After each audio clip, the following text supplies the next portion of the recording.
After 2 o'clock, seems like a good time to start. This is the Office of State Procurement with a presentation on 2020 procurement improvements. Appreciate everybody taking the time to join the conversation, learn more about some of the steps that the Office of State Procurement is taking to improve the procurement process for end users and state agencies throughout the process. On the call, we have Jonathan Walker, Office of State Procurement, Austin Bachman, one of the RFP team managers in the Office of State Procurement, and Christy Boveland, the other RFP manager in the Office of State Procurement.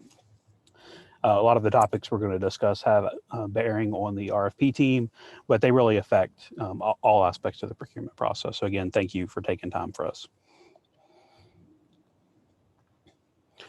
All right, some of the topics that we're going to go through this afternoon are number one, Act 273 of the 2020 regular session with specific focus on different threshold increases that were approved. Number two being Executive Order JBE 2020-21, which is the replacement small purchase executive order. Number three being some rulemaking steps that OSP is underway on with the goal to improve the procurement process. And number four, an Arriba eProcurement project we call LESA, L-E-S-A, which we think has tremendous potential for the RFP process and down the road for potentially more aspects of the procurement process. All right, so number one is threshold increases. Act 273 by Representative Ivey, again, this is of the 2020 regular session. This pertains to Title 39 agencies only, agencies that are on Title 39 and that use the IT procurement code. It aims to increase procurement flexibilities in two major ways. First, it provides an alternate mechanism whereby agencies can request OTS go to the legislature to approve case-by-case alternative procurement methods in cases where the normal statutory method, typically the RFP process, is seen as not ideal. Maybe a lean solution is needed, maybe an agile solution, maybe an alternative whiz-bang IT solution is needed that hasn't been contemplated before. The first part of Act 273 allows for that if the legislature approves it on a case-by-case basis, agencies can pursue it in coordination with OTS. Again, this is just for IT projects.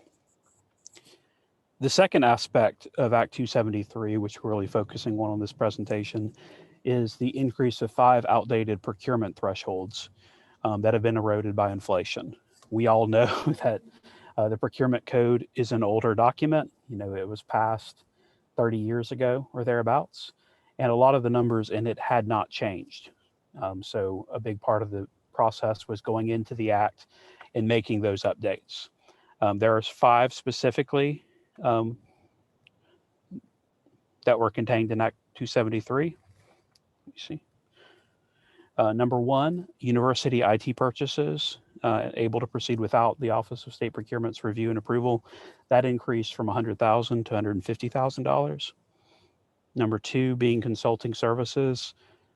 Many folks on the call, if not all, are familiar with the $50,000 per year threshold. That's increased to $75,000 per 12-month period. Jonathan, I'd love to jump in right there. Number three being the consulting service PST threshold. For large consulting services, they have to go to the procurement support team, which is composed of a multi-group team, including the legislature, finance, attorneys, making sure that these RFPs and the resulting contracts are appropriate. I'd like to note a good way to remember this new number, instead of the 140,000, it's 225,000. It's exactly 3 times the new RFP consulting threshold. And of course, we know that consulting service contracts by default cannot exceed 3 years unless they get special legislative approval. 75,000 times 3 is 225,000. And fourth, the other PST. As you know, there's 2 different PSTs, the other being on complex services and IT. It also goes to 225,000 up from 100,000.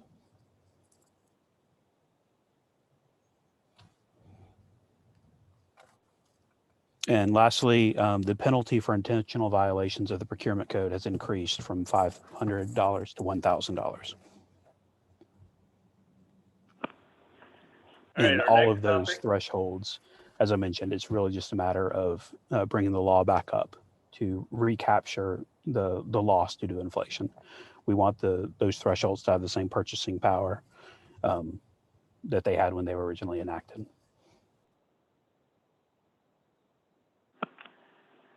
All right, our next topic are updates we've made to the small purchase executive order.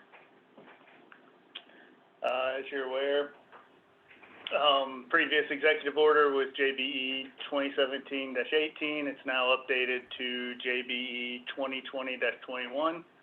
This was done, was requested through House Resolution 47 in the second special session. And the legislature asked that the changes be made to the executive order to increase access. Austin, are you speaking? I can't hear you.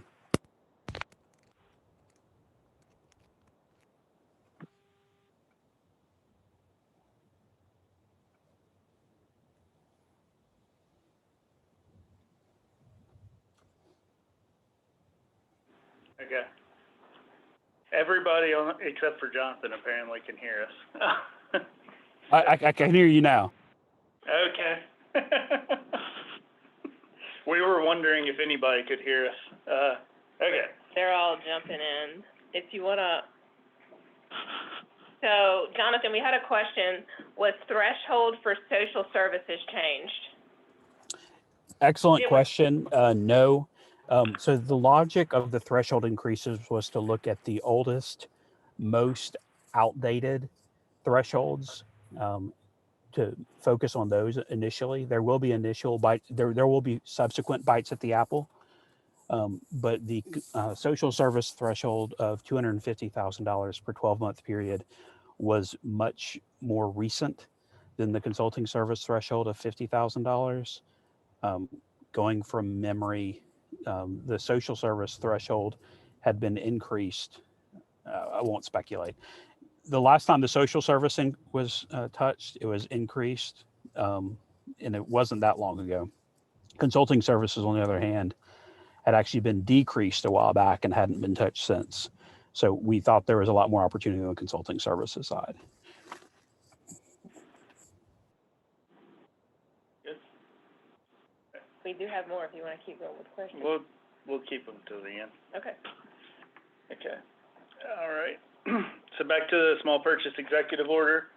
We'll go through some of the notable changes within that document. The first one is that the micro purchase threshold has been increased from $5,000 to $10,000. This threshold is the threshold that requires, or that doesn't require competition. Next level is, we're going to refer to as the intermediate tier threshold. This has been increased from $15,000 to $20,000. This is the threshold that requires 3 telephone, fax, or email quotes.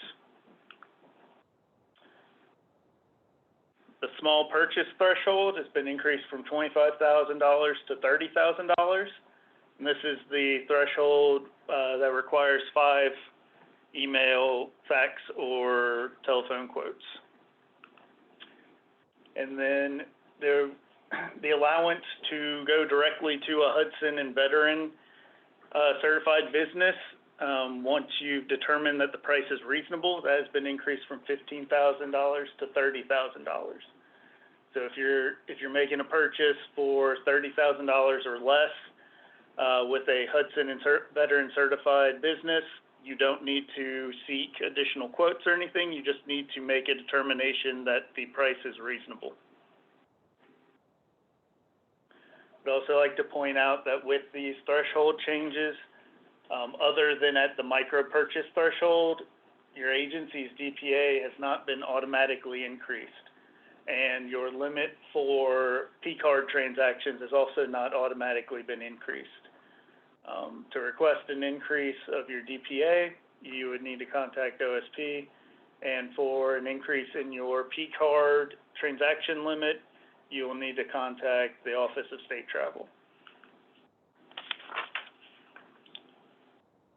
We have a chart here that shows the differences between the old and the new. So we said micro purchase thresholds going from $5,000 to $10,000. Intermediates going from 15 to 20. We also have this arrow showing Hudson veterans has moved down to the larger. I also like to point out that on this with Tier 3 and Tier 2 and also Tier 1, the Hudson and veterans direct purchase applies. So it doesn't have to just be between $20,000 and $30,000 for you to go directly to a Hudson or veteran certified company. Anything up to $30,000.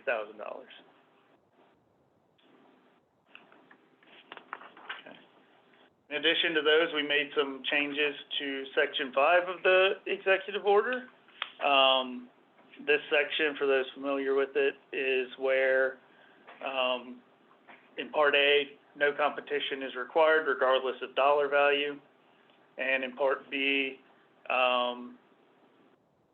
you can solicit 3 quotes regardless of dollar value. So just some of the more common ones that people might come across are we've added original equipment manufacturer to the authorized dealer repair sections, which would be 1 through 3 in Part A. We've also clarified that Section 5B applies for over $10,000 over the micro purchase limit.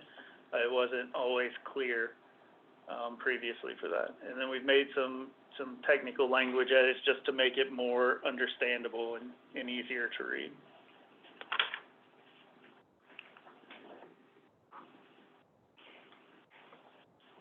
All right, the third section we're going to talk about is rulemaking steps that the Office of State Procurement has initiated. These are underway. I'll note that they are not finally promulgated.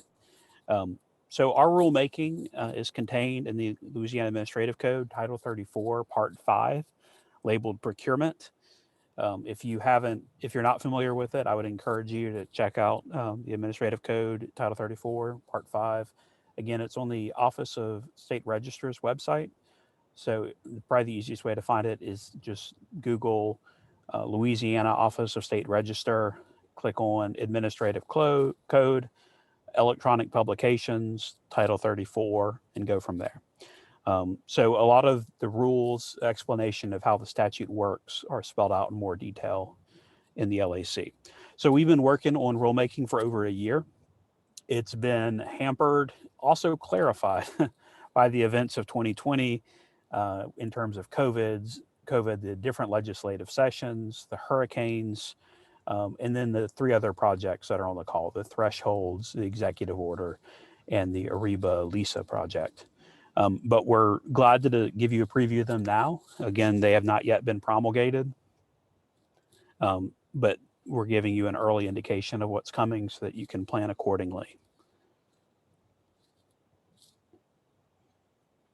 The APA promulgation of these rules, it's been submitted. The rules have initiated the process. Promulgation is likely in April of 2021. Major features of this rulemaking, number 1 is going to be to change hard-coded dollar values. As in the statute and the executive order, the administrative code has many hard-coded dollar values that, above $25,000, you have to do this. Above $5,000, you have to do that. We are eliminating those hard-coded dollar values as much as possible, especially in cases where they're already stated elsewhere in the statute or in the small purchase executive order. So getting rid of those dollar numbers and referring back to a more authoritative or at least a more efficiently changeable source, such as the statute and the small purchase executive order. It's especially important so that there's not a disconnect between what's in the statute and what's in the rules. We wouldn't want somebody to see something in the rules that's outdated and accidentally not be meeting what the statute calls for. This process was unexpectedly aided by the executive order that Austin just went over, because many of the provisions that we had in the administrative code at the $25,000 threshold, we changed to refer instead to the small purchase threshold in the small purchase executive order. So unexpected bonus benefit of this effort in the rulemaking is that many of the $25,000 numbers in the administrative code are going to go up to 30,000 to match the executive order. One really good example of this is the lapse rule. Felicia and Tom gave a presentation on the lapse rule yesterday. I'd encourage you to check it out if you didn't have a chance to. But just again, for example, the lapse rule has always been $25,000. Once these rules are finally promulgated in April, it will go up to 30,000. Another major feature of this rulemaking is providing an authoritative method for taking care of withdrawn and late bids that have not been opened. Of course, we know that we can't open a late bid. We know that we can't evaluate a late bid or a withdrawn bid. We certainly can't award a late or withdrawn unopened bid. But those bid envelopes have always been in kind of a limbo status. Do you give them back? Do you destroy them? What options exist? You put them on the shelf and hope for the best. The rulemaking is intended to address that finally. It gives some resolution to anybody who has questions about that. Well, we're going to provide for a blackout period on all RFPs and ITBs in the administrative code. Those of you who are familiar with the RFP process are likely very familiar with the blackout period. It's just a designated time throughout the procurement cycle in which contact between a vendor and the state agency is confined to a designated point of contact with the goal to minimize improper, unauthorized, or conflicting messages. We want the agency to speak with one voice, and we want to make sure there's no question about the propriety of the communication that's going on between the agency and the vendor. There are a lot more details to the blackout policy, but that'll be uniform in the administrative code.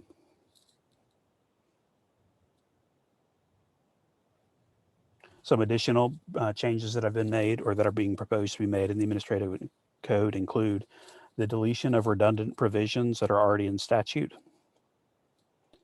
the deletion of some old reporting and other requirements that had never been used or never been done,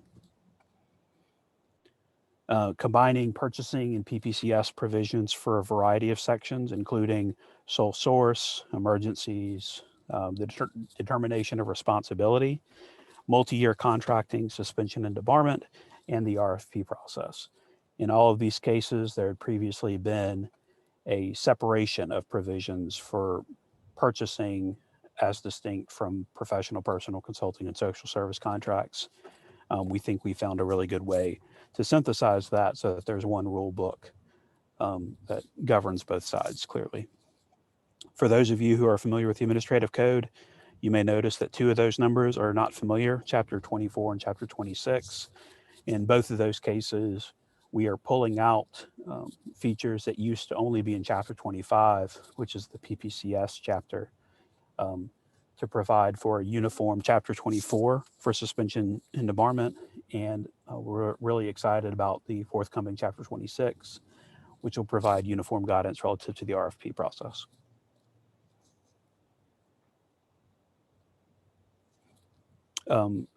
One of two major changes that are being done to conform with state law changes, updating state use program language.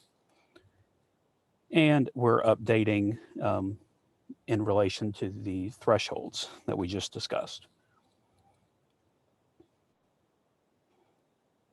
Lastly, in terms of legislation changes, we're updating the definition of professional services to capture what's already been changed in the statute.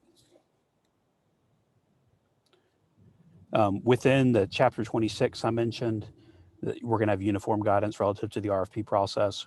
One of the changes is a very clear definition of what a competitive sealed proposal is, including information about the circumstances in which RFPs can be opened. Another promulgation of existing policy or existing practice is to make clear that RFP proposers must score at least 50% of available technical points in order to proceed to evaluation of cost and other criteria, notably Hudson and Veteran Initiative point criteria. And then, as with any rulemaking effort, there are a lot of changes for flow, clarity, and consistency. In some cases, we just had been using the wrong word, or in some cases, it was as simple as moving one paragraph to a different place to make it a lot easier for people to find the information they need. We're really excited about the rulemaking effort. We think that once it's promulgated, it'll add a lot of value in terms of making it easier for vendors and agency personnel to define what they're looking for. Thank you, Jonathan. We're gonna take a couple questions that came in before we jump into Ariba/LESA, since I'm sure we're gonna have a lot more questions there, and try to address these real quick. So they wanted some clarification to make sure that the small purchase executive order does not apply to PPCS services. That is correct. It's for purchasing of, what's commonly referred to as the purchasing side. It's going to be supplies, some services, and major repairs. Okay, the next question is, who is usually the designated agency contact during a blackout period? That's always been. That will be the person that's identified in the solicitation as the contact person. Right, it is solicitation specific. Then we had a question about, is there a threshold for professional services, which I think was probably already answered. Also, the last question was, how are items added to PST? I'll go back to the first question first. There is no threshold for professional services. Within the four types of professional services: professional, personal, consulting, and social services. Professional services are competition is not required for professional services. Doctors, lawyers, accountants, actuaries, for example. Same for personal services: artists, interpreters, the skilled arts. It's only the consulting and social services that have a threshold above which an RFP process is required.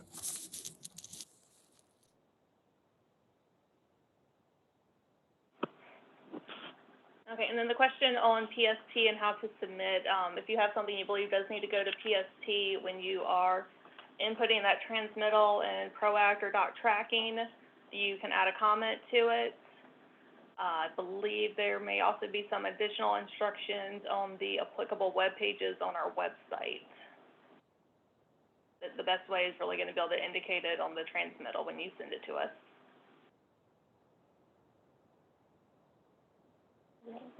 Okay, so Arriba, also known as LESA, which is Louisiana eProcurement Solutions by Arriba. That's LESA.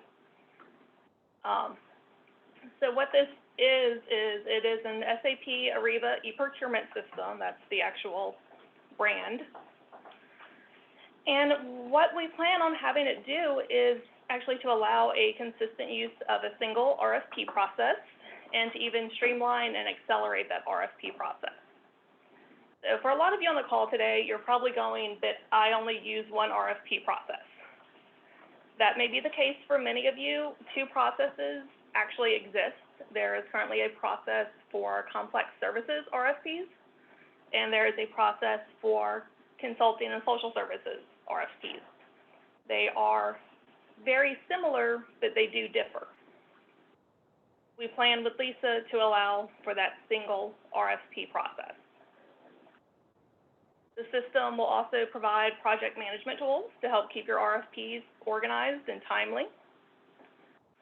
Going to change up the review and approval process. We're going to have automatic redlining built in on documents. That's going to be similar to what you see with track changes in Word, which will really allow us to very quickly and easily identify any changes made. We also have system-based approvals built in. It will enhance the evaluation experience. And what we mean by that is if you've ever seen an RFP proposal come in, you know, that they're usually anywhere from 50 pages to potentially hundreds of pages. Oftentimes, there is lots of marketing fluff in these proposals. In LESA, we will have questionnaires built in for proposers where we can kind of simplify what we are asking them to respond to. So versus giving them a very open question of tell me about your approach and methodology to provide me with what I've requested in the RFP, we're going to be able to say questions such as, can your company currently do this with, say, a yes or no? Or, you know, if it's a no, what's your time frame to be able to? We can have spaces for them to upload additional attachments. We can allow them to enter short answers or long answers, depending on what's happening, so that when the evaluators go in to review these proposals, they can view it kind of piece by piece and say, for this question, these were my responses, and be able to quickly and easily see them.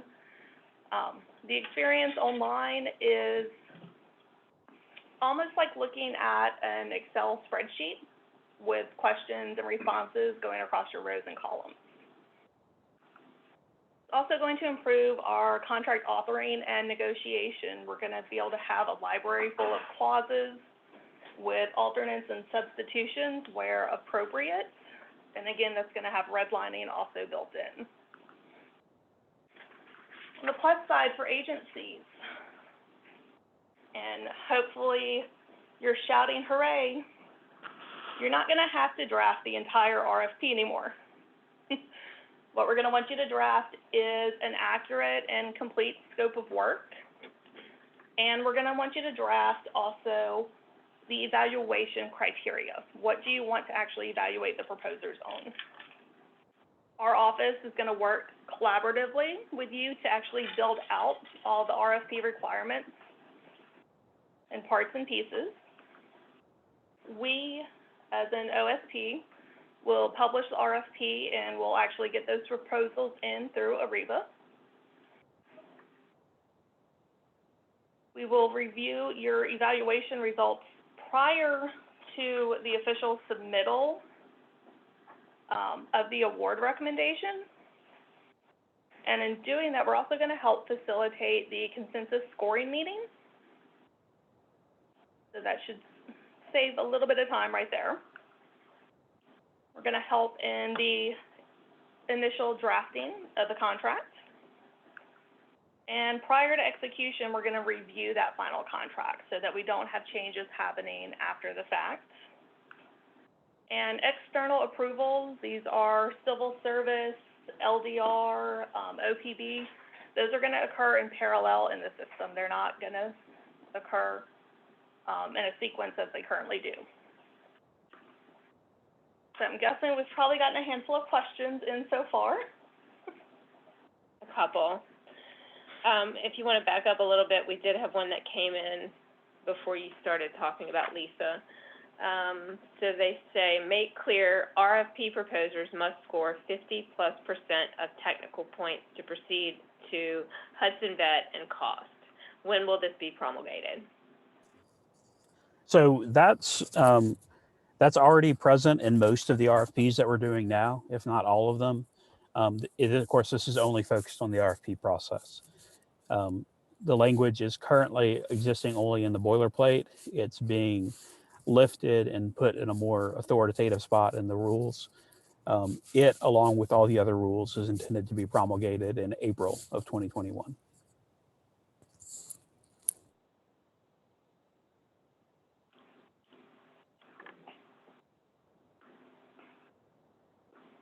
Okay, will this new process work with LEGOP, or is it two separate processes? So as it stands, LESA will initially be a third system that will be used for RFPs and for the contracts and amendments resulting from those RFPs. On that note, for any one solicitation, you won't ever be using more than two systems. So if you're currently in ProAct, once we get you onboarded and implemented, versus submitting your RFP in ProAct, you'll submit for the RFP in LESA. LeGov will still handle the payments.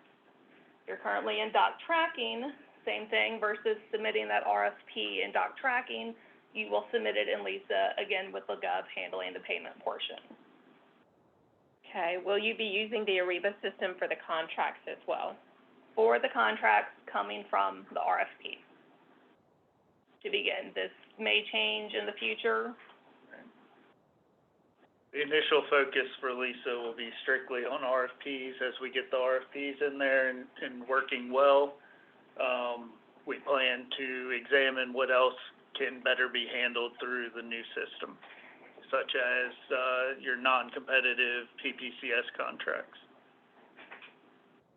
Okay, we currently use IBM Notes for our RFP process. Will this be replaced?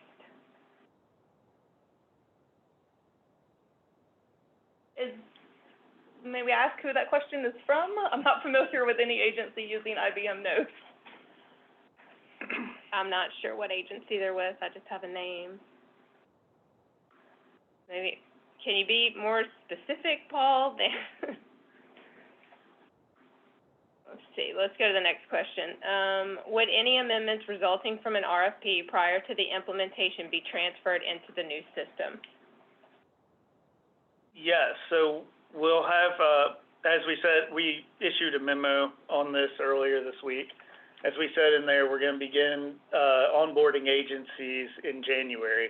That's not all agencies. We'll develop a schedule and send that out. As part of our onboarding process, we'll be going through all of the contracts that you have from RFPs just to make sure we have them. What we're going to do is import shells of those contracts into LESA. And what that'll do is it'll allow you to then process any future amendments to those contracts inside LESA. So the agency with IBM Notes is LCIW, the Department of Corrections. Okay, so if it's drafting the RFP within Notes within your own internal agency, because I know what we get in is a Word document through doc tracking right now. And so that would, once Department of Corrections is onboarded, we would still have those come through in Arriba. Any internal work you're doing on the scope of work before you submit it to us, I imagine you would still continue to do in a similar fashion to what you're currently doing. Okay, the next question is, so if we have a contract draft that is very extensive, you will check it from an OSP standpoint? If it's coming Yes. from an RFP, Yes. of course. So when we are, I mean, maybe the best way to explain this will be, once your agency is onboarded into LESA, we will never have a contract where you are asked to initial changes and have those then resent to us. The way it'll work, you'll negotiate the contract. There's actually methods for doing that inside the system. So where the contractor's in there, you can easily see piecemeal which clauses you're working on. As soon as you tell us that you're done with the negotiations, we go through, we'll be able to see which clauses were changed. We'll know which ones stayed the exact same as what they were inside your RFP or when you began negotiations. And then we'll give you the go-ahead at that point to go ahead and kick off a task to sign the documents. The concern is, he said there's a lot of requirements that are actually in their contract language. So we also have, this is now the third question regarding the same thing about basically, do you have a schedule of which departments are onboarding, and can you tell us who the pilot agencies are? So we're currently piloting RFPs with Division of Administration, I almost said Department of Administration for some reason, with DOA agencies. So right now we've had a couple opportunities where one DOA agency had submitted two RFPs very close together. So that's our main pilot. That's with the Office of State Buildings. As we onboard our first in January, it'll be a smaller group as well that we'll work with to make sure the process working smoothly. We'll constantly be making changes at that point to it. Good thing about that is when you're not even going to notice the changes are being made.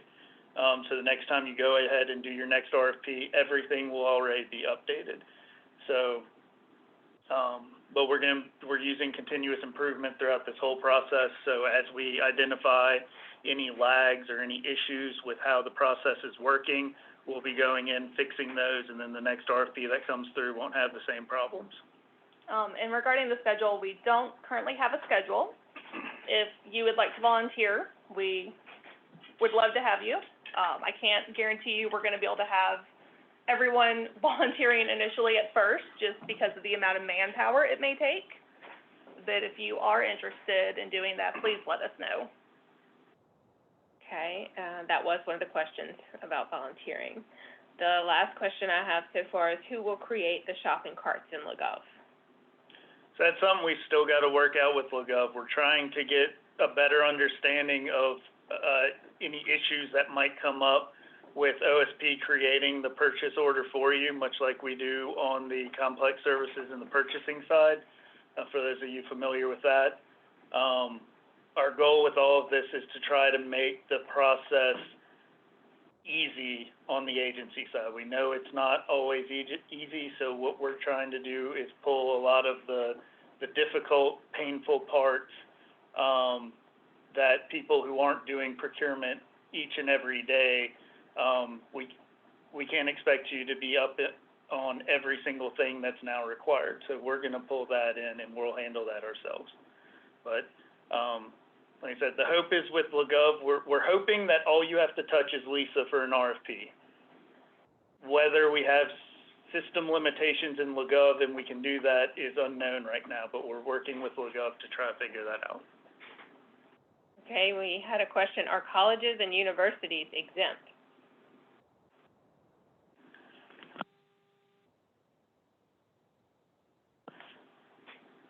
Exempt from using LESA or exempt from coming through OSP? So,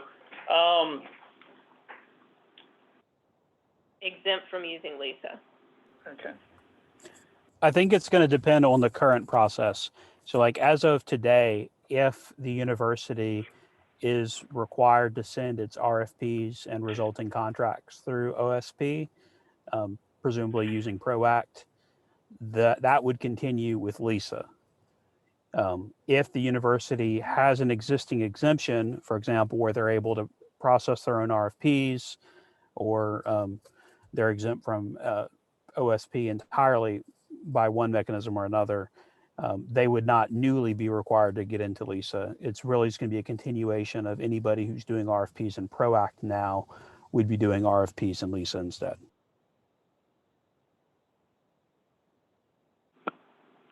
Okay, is the legal review of the documents going to happen within the Arriba system? Yes. And more of this will be, I know it's kind of difficult because nobody on this call really has been inside the system, sees how it works.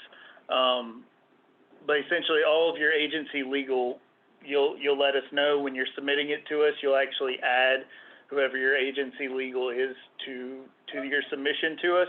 And from that point on, your agency legal person is going along with the whole process with us. When we need them to look at something, we initiate a task in the system that sends that document to them, letting them know exactly what we need them to review and sign off on. And then we get that back. The approval will be in the system. Something I guess we didn't really mention, this task of like trying to sign things, send it around, especially when we're remote now. A lot of that's going through approvals now. So your signature is instead going to be a click of an approval button. But yes, to answer your question directly, your legal is going to be involved. They're going to be in there with, especially in the contracts part, along with the RFP through it. Okay. Would agencies be required to use OSP's boilerplate for RFPs and contracts instead of their own? So that's one of the really neat aspects, I think, about LESA is that you're not going to be pulling our boilerplate or our template anymore to draft up your RFP. We're gonna give you, it's 2 pages, it's a scope of work with, I think, about 6 different major headings. And that's what we're gonna ask you to fill out when you go to submit an RFP to us. It's gonna have your background, goals and objectives, I think is on it,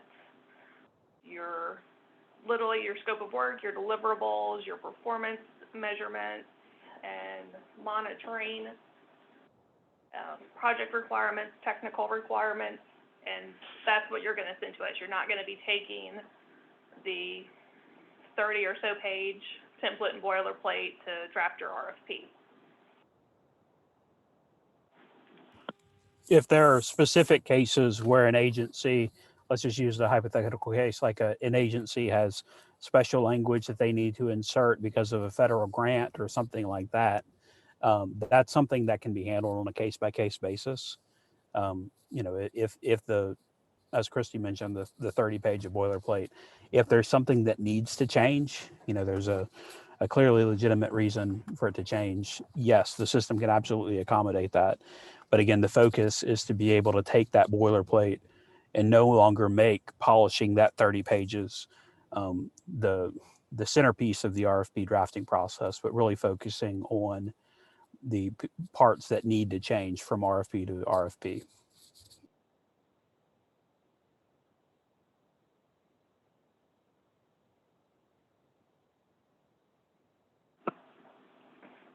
How will the Arriva system work with RFPs that require PST involvement?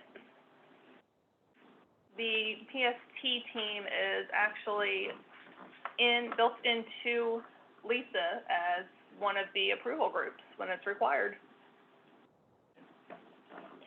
Okay, there's extensive review within many agencies when a solicitation or contract is at its draft stage. Will the Arriba system allow for this type of workflow and transparency as to whose desk it's on, how long has it been there, a reminder to look and approve? And somebody kind of piggybacks off of that. Is there some sort of subscription option for notifications? So one of the things you'll notice in LESA is it allows unparalleled transparency. These are things that we've never been able to provide before. So you'll actually be able to go into your RFP, see exactly who is with it, and exactly who it is with. Not only exactly who it is with, but exactly what that person is doing at that moment. It's going to list the exact task that they are performing. It also has, along with each of these, it has reminder emails. So if something got sent to you, we need you to do this, it'll follow up at that time period to let you know that's still there. When you log in, you'll have a dashboard that you can add your projects to, so that you can keep up with everything that's going on with those, knowing which stage they're in and all of that. And then also you can add anybody that you need to at your agency to this, so that they have visibility into your RFP as well. To start with, it's mostly going to be, people in the chain that need to be within the RFP. But at the end of the RFP, once we've issued the intent to award, we have where we'll be adding your entire agency then to have that visibility. So as people change or move into different positions, the new person will be able to come in here and they'll still have access to every RFP that your agency has done, so that they can grab the correct documents that they might need to out of that to see, to start the next one. Okay, if OSP creates the shopping cart, will the contact person have access to work within? Will OSP convert the shopping cart to a purchase order? As we mentioned earlier, we don't have those full details worked out just yet, but we will let you know once that's all determined. What about RFPs that are in process? Is there a cutoff defined on when to continue with the current RFP or convert to LESA? Right. So everything will continue as it currently is. Once your agency's onboarded, everything that's using what we'll refer to, I guess, as the old process, all of that will continue with the old process. everything from that point that we give you a go live date, everything from that point forward that's new will come into LESA. I don't think I mentioned this earlier as well. As an additional part of your onboarding process is we'll be asking you what's currently in drafting stage that you haven't sent to us yet, and we'll be working with you at that point to convert those documents over into the correct spot so that you're not on your own trying to figure out what you need to do to submit your RFP in LESA now. Will Arriba LESA be added to the online help in LeGov? Not in well, maybe in LeGov. We'll have to talk with LeGov to see if that's available, but we're going to have comprehensive training videos and help scripts available both inside LESA itself and on our OSP website. We'll have a dedicated LESA section on our website as well. So it looks like Piggybacking on, Go ahead. I was going to say, piggybacking on what Austin just said, one of the really nice things about Arriba is that it's more similar, although it is an SAP product, it's more similar to ProAct than SRM in many ways. One of them being that it is entirely web-based. It's not like it's not a program on your desktop like SRM is. And one of the benefits of that is, you can access it from any device. You can be reading an RFP, on the bus, or you can be reading it on a plane. It's a much more flexible tool. It allows for asynchronous evaluation, a lot that goes along with it. So imagine if the best parts of ProAct and SAP were combined. I think that's what y'all are going to find with the LESA program, the LESA system.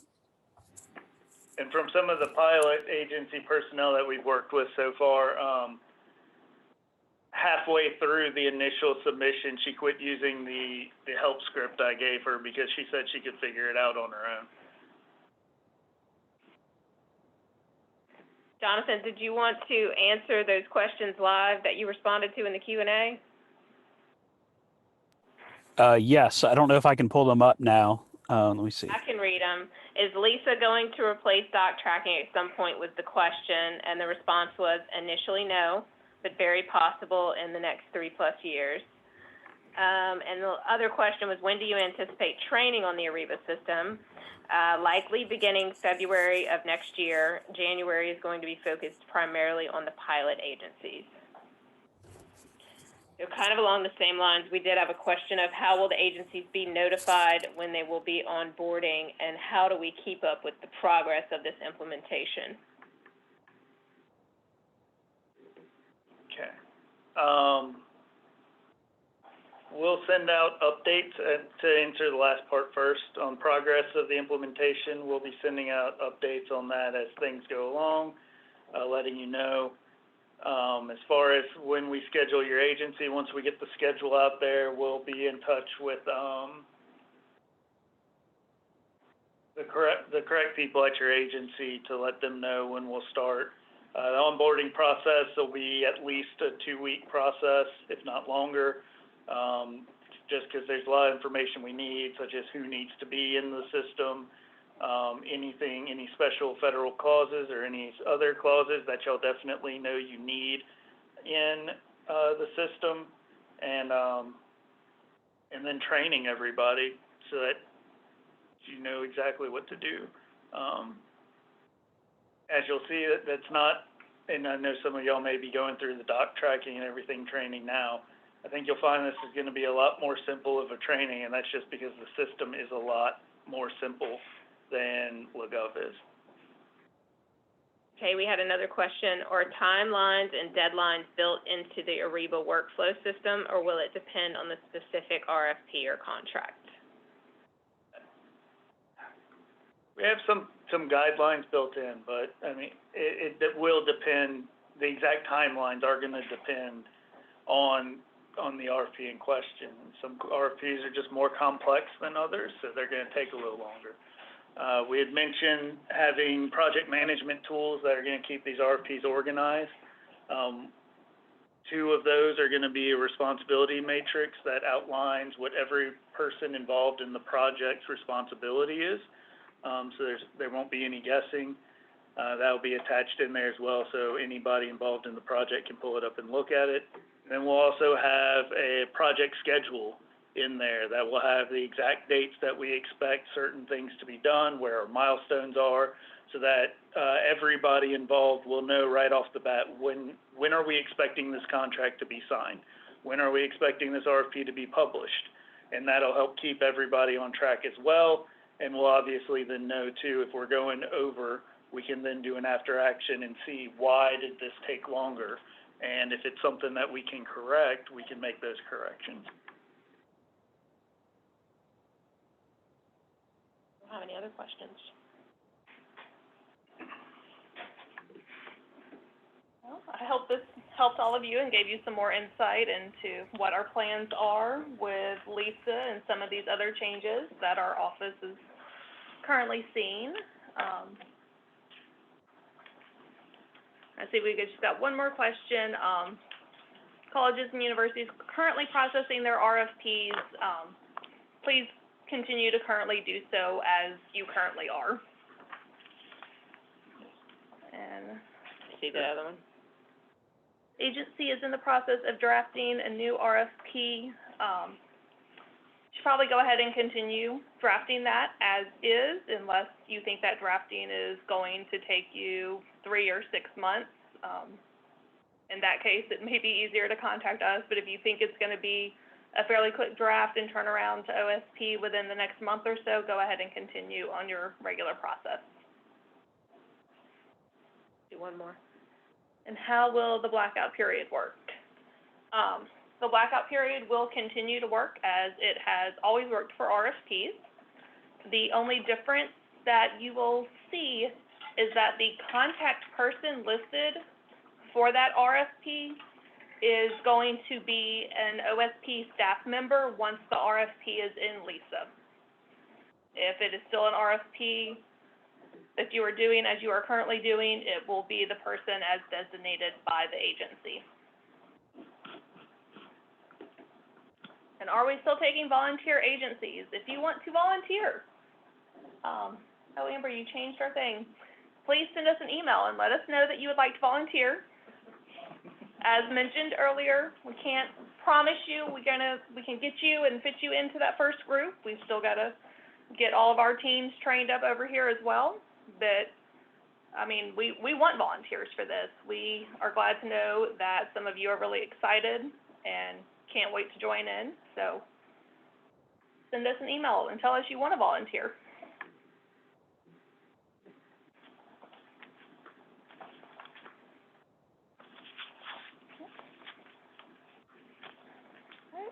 Well, again, thank y'all very much, and thank you on behalf of, well, let's see, we got one more question pop in.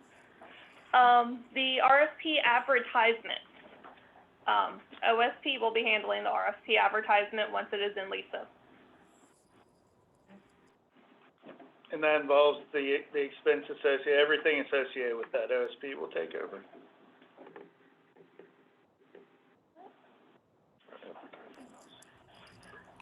All right, thanks everybody. We're really proud of these improvements. We think that they're going to add a lot of efficacy and efficiency to a bunch of different procurement processes. This isn't the last you're going to hear on any of them. We'll keep y'all definitely in the loop. And if you have any questions or if you want to volunteer or if you think of anything afterwards, I know Amber has provided the contact information in the presentation and in the chat. So again, thank y'all and stay tuned.